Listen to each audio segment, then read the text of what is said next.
السلام علیکم ورحمۃ اللہ وبرکاتہ۔ دوستو، اللہ عز و جل کا ہم پر بڑا ہی کرم اور فضل ہے کہ اللہ عز و جل نے جس طرح ہمیں نبی تمام انبیاء کا سردار خاتم النبیین اپنا محبوب نبی کریم صلی اللہ علیہ وآلہ وسلم عطا فرمائے،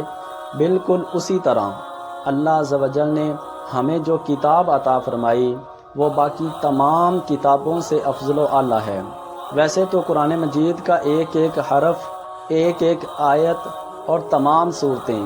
بڑی فضیلت کی حامل ہیں، لیکن آج میں آپ کو سورہ یاسین کی فضیلت کے بارے میں 4 فرامین مصطفیٰ صلی اللہ علیہ وآلہ وسلم سناؤں گا۔ پہلی حدیث مبارکہ نبی کریم صلی اللہ علیہ وآلہ وسلم نے ارشاد فرمایا کہ ہر چیز کا دل ہوتا ہے اور قرآن مجید کا دل سورہ یاسین ہے۔ نبی کریم صلی اللہ علیہ وآلہ وسلم نے فرمایا کہ جس نے ایک مرتبہ سورہ یاسین کی تلاوت کی، اللہ عز و جل اس کو 10 مرتبہ قرآن مجید مکمل کرنے کا ثواب عطا فرماتا ہے۔ سبحان اللہ، کتنی بڑی فضیلت ہے۔ اگر ایک شخص کتنے دن لگا کے 10 مرتبہ قرآن پاک مکمل کرے تو اس کو اتنا ثواب ملے گا جتنا ایک شخص 10 منٹ لگا کے اچھی طرح سورہ یاسین کی تلاوت کرے تو اس کو بھی 10 مرتبہ قرآن پاک مکمل کرنے کا ثواب مل جائے گا۔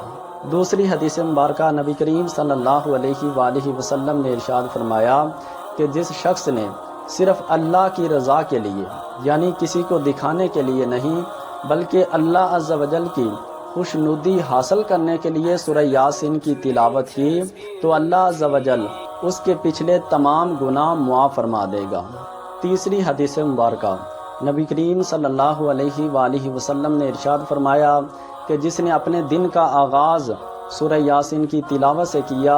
تو اللہ عز و جل اس کی تمام ضرورتیں پوری فرما دے گا۔ اسی لیے اگر آپ کی دکان ہے یا آپ کوئی بھی کاروبار کرتے ہیں یا نوکری کرتے ہیں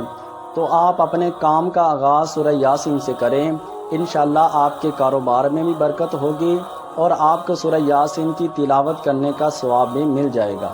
چوتھی حدیث مبارکہ نبی کریم صلی اللہ علیہ وآلہ وسلم نے ارشاد فرمایا کہ جو شخص رات کو سونے سے پہلے اپنے بستر پر سورہ یاسین کی تلاوت کرے، اگر وہ رات کو فوت ہو جائے تو اسے شہادت کی موت نصیب ہوگی۔ سبحان اللہ،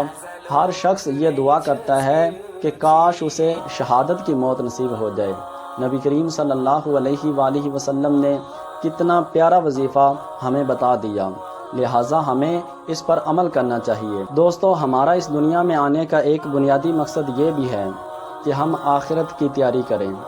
لیکن ہمیں اپنے دنیاوی تمام مقاصد یاد ہیں لیکن آخرت کا مقصد ہم بھول چکے ہیں۔ نہ جانے کتنے لوگ روزانہ ہمارے سامنے اس دنیا سے چلے جاتے ہیں، ایک دن ہم نے بھی اس دنیا کو چھوڑ کے چلے جانا ہے، لہٰذا ہمیں چاہیے کہ ہم اپنے مقصد کو یاد رکھیں۔ اسی لیے ایک پنجابی کے صوفی بزرگ نے فرمایا تھا کہ کوئی بن گیا رونق پکھیاں دی، کوئی چھوڑ کے شیش محل چلیا، کوئی پلیا ناز تے نخریاں وچ، کوئی گرم ریت تے تھل چلیا، کوئی بھول گیا مقصد آمن دا، کوئی کر کے مقصد حل چلیا، غلام فریدا ایتھے سارے مسافر نے، کوئی اج چلیا کوئی کل چلیا۔ ہم نے بھی ایک دن اس دنیا کو چھوڑ کے چلے جانا ہے، اس سے پہلے ہمیں چاہیے کہ ہم نماز ادا کریں اور زیادہ سے زیادہ قرآن پاک کی تلاوت کریں، اپنی صبح کا آغاز سورہ یاسین کی تلاوت سے کریں اور رات کو سونے سے پہلے ایک مرتبہ سورہ یاسین کی تلاوت دوبارہ کر لیں۔ انشاءاللہ آپ کو دین اور دنیا کی تمام بلائیاں نصیب ہوں گی۔ اللہ عز و جل عمل کی توفیق عطا فرمائے، آمین بجاہ النبی جلامی۔